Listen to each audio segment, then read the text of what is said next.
Sports with Sean Caravilles. So it wasn't the most exciting race, the British Grand Prix, a dominant performance by Lewis Hamilton, but one of the most exciting rallies of the year is just around the corner, Rally Finland, and we'll also delve into a little bit of local rallying. On the line is the two-time Safari Rally winner and also the owner of Glen Edmunds Advanced Driving, Glen Edmunds. Hi, Glen. Hi, Sean, and yes, it probably wasn't the best Formula One we saw, but it was a completely dominant performance by Mercedes and Lewis Hamilton, that's for sure. All right, we'll talk about that in just a moment, but first of all, Glenn, a lot of reactions to your comments last week regarding the cancellation of the Nanyuki Rally. What are your thoughts on it? You were saying that there should have been a plan B. I agree with you on that, but a lot of sort of criticism coming back from people saying, oh, it's not possible. What are your thoughts on that? Yeah, basically, clearly that I think my thoughts are no comment right now. I mean, we're only trying to help motorsport. I know people think that we're sniping at them, but we're not. If that's the way it needs to be, so be it. No comment from me. All right. There are rumours that there might be a rally on the 30th of August to make up for this. Your thoughts? Again, no comment. Okay.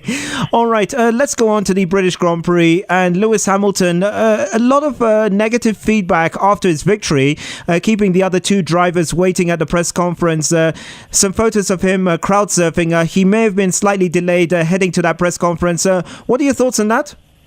Yes, this I can comment on. You know, it is a huge, huge win for him. And yeah, I know he kept them waiting.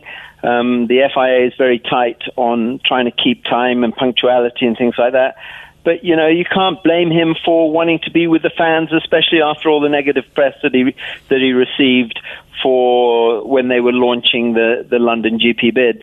You know, but ultimately, you can't take anything away from him. He was never pushed. He was always looked settled. He drove a very clean race. The Mercedes was excellent. They had a fantastic strategy. I'm not so sure that Ferrari had a great strategy. They seemed to really come unstuck in the last few laps. And so I would expect there will be some questions to ask and to be answered there. All right, let's hear the final moments of the British Grand Prix with BBC 5 Live. Somebody's gone slow. Raikkonen struggling. Well, Raikkonen behind. Oh, he's got a puncture. Has he got a puncture? He's got a puncture. Front left tyres. Yeah, you can see it's sun in a shred. This is awful for Kimi Raikkonen. Valtteri Bottas catching him. My left front tyre broke. This is going to help Mercedes in the Constructors' Championship because Max should be able to put himself in front of him. There's Vettel's off the and Sebastian Vettel's gone off, and maybe it is getting slippy. He's got a puncture too. What is causing these punctures? Both Ferraris struggling. Kimi Raikkonen now gets back past his teammate once again. It's already going, Paul, before he gets into Brooklands. They've all just run out of tyre gauge. You can see the front blister and you can see he's off the track. There's nothing you can do. Lewis Hamilton, once a four-time winner of the British Grand Prix. It's a fifth British Grand Prix win for Hamilton at Silverstone. Ricciardo has got ahead of Nico Hülkenberg as Kimi Raikkonen comes home for third place. What can I say about these fans? We've got the best fans here. Thank you everyone who turned up. I see you out there. Thank you. God bless you. So that's BBC 5 Live. As much as the race was perfect for Lewis Hamilton, it all went wrong for Ferrari. You get the feeling that from a strategy point of view, they pushed those tyres too hard. Yes, I think they definitely did. I think they were hoping they would last out, but clearly they didn't. But you've got to remember, too, is that Lewis and Valtteri both had the same blistering issues. Obviously, they were able to contain the situation, but I think that Ferrari, you know, it could have gone either way. Ultimately, Ferrari took a gamble and it didn't pay off, and it cost them, and more importantly, it cost Vettel his lead in the championship, which is now down to 1. He can't be happy about that. I know he's saying there's no drama just yet, but there must be some undertones there. But really, Mercedes got it all right. I think if you watch Niki Lauda and his comments, they'd worked very hard to ensure that Lewis had the best car possible.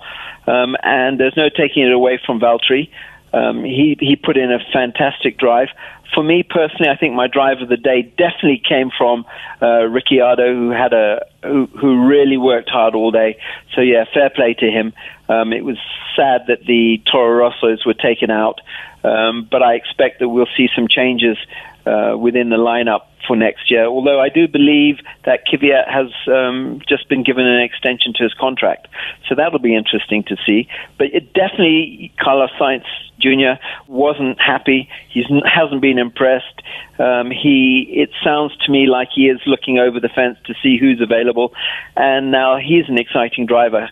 It'd be nice to see him in Ferrari, although we do hear that Vettel is about to re-sign a 3-year contract with Ferrari, and one of the stipulations is that he keeps the Iceman as his teammate. I don't know whether Ferrari will like that very much. I think they should be looking to bring on somebody young, and I think somebody like Carlos Sainz Jr. would be a great addition to that team. He's exciting. He's got a lot going for him. He's got a great flair, and it'd be nice to see him in a Ferrari. So let's see what happens. No, it is a special event. There's something different about the British Grand Prix. It's like going to a bygone era when you look at all the modern stands and the new tracks of today. And once again, very, very full. Do you think they'll be able to resolve the FIA and Formula One saying they do want to resolve the issue of the British Grand Prix in the future? Do you think this will be resolved? Well, I certainly hope so. Let's face it, the British Grand Prix is an amazing venue. It has an awful lot of history, and just the amount of people that go there, and it's fantastic to see us lose the British Grand Prix. Would be absolutely heartbreaking, especially at Silverstone, that's worked so hard to update the track and all kinds of things. What can you say about the British Grand Prix? I mean, it's in Britain. It's at the center of where all Formula One and motorsport sort of revolves around. To take it from there or to lose it from there would be an absolute disaster. The question is, can they come together with the FIA and the new organizers of Formula One and find a way to resolve the issues? Because it's clearly based around money and probably some politics again.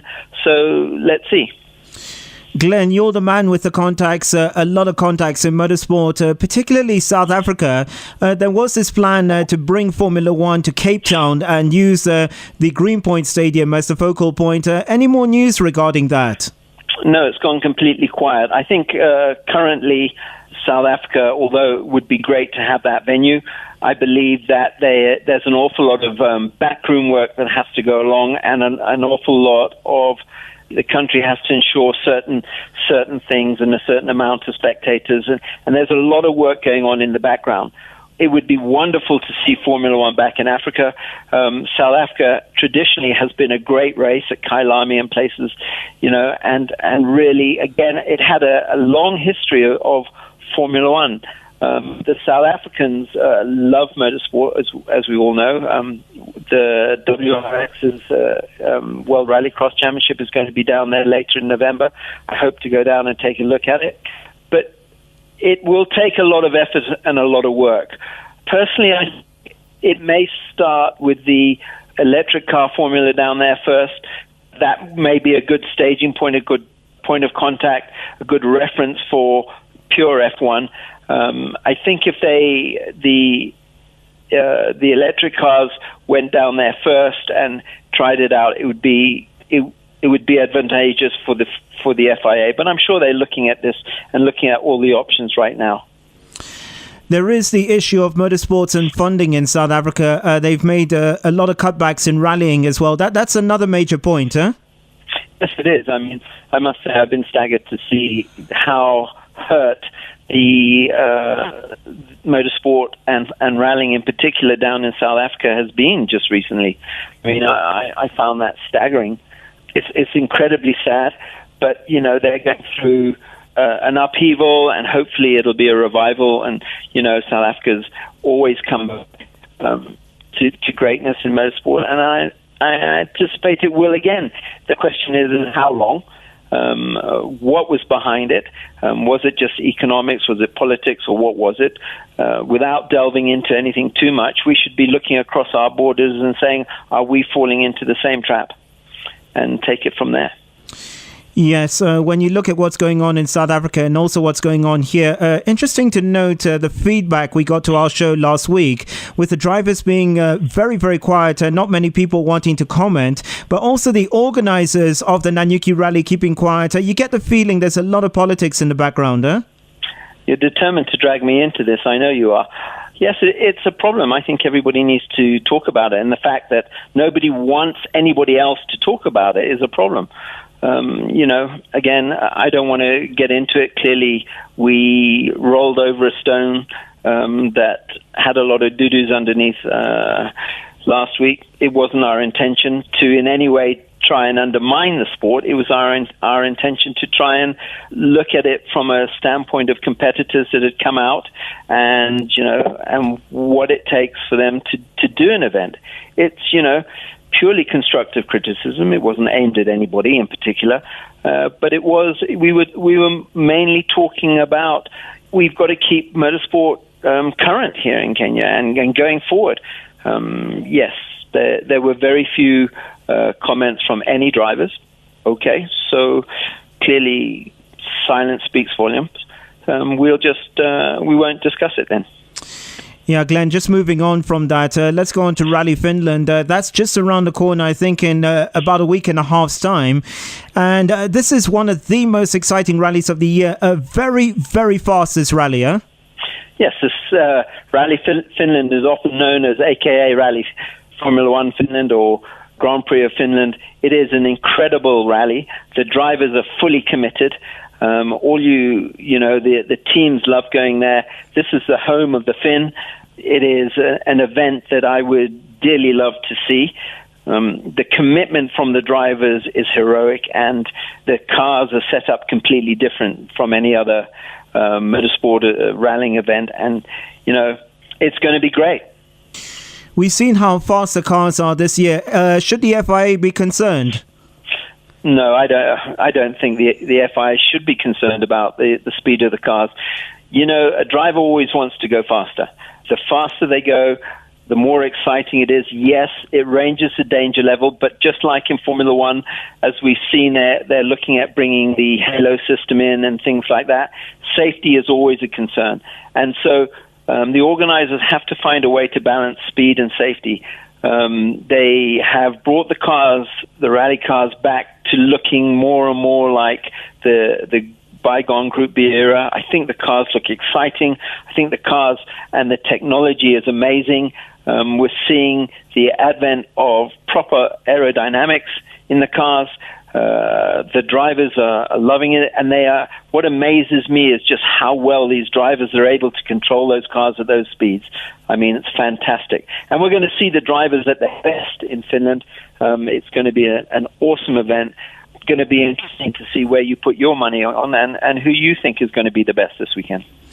I don't know. It's so open at the moment, Glenn. We saw in Poland some spectacular crashes, how fast those guys were going there. I guess it's more of the same in Finland, huh? Definitely. It only takes one little mistake for it all to go wrong. But again, I go back to the drivers, how they are fantastic. I think it would be nice to see Otto Tanak come to the fore, although I do believe that we're going to be looking at the Nouvelle and that ilk of driver. I'd like to see Hayden Paddon get a good result. I believe that all the teams are working very hard to get the best out of their cars, and it's going to be really interesting to watch. Definitely, and of course we'll have a full preview next week, but I tell you what, for me the Hyundais look incredible, and also that man Ogier, he looks extremely predictable at the moment, and also just looks like he's collecting the points for the World Drivers' title, huh? Yes, he's got an awful lot of experience, and really he knows what it takes to win a World Championship. He's being Mr. Consistent right now. The Ford is really looking the car to beat.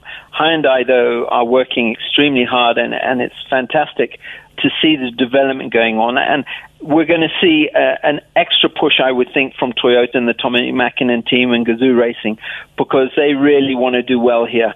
And, this is only their first full season, and they're doing really well. And let's hope that we can see other manufacturers coming in. We're starting to hear about other manufacturers talking about coming in, and that's because the FIA seem to have hit a formula that works. They've got to exploit it, keep the rules steady for the next 2 or 3 years, so manufacturers and entice those manufacturers back. The more manufacturers we can have, the better. And we can only do that with stability within the rules. All right, don't forget, of course, MotoGP on the summer break, but the Hungaroring is the next destination for Formula One. That's in about 2 weeks' time. And then, of course, we got the small break until Rally Finland. But don't forget, in between as well, the Superbikes, that continues. The 2-time Safari Rally winner and also the owner of Glen Edmunds Advanced Driving, Glen, thank you so much for speaking to us as always. You're very welcome. And, to all those motorsport fans there, get out there and enjoy yourself. And, let's remember that motorsport is a sport firstly. And, all we want is the best for it. So have a good week. Sports with Sean Caravilles.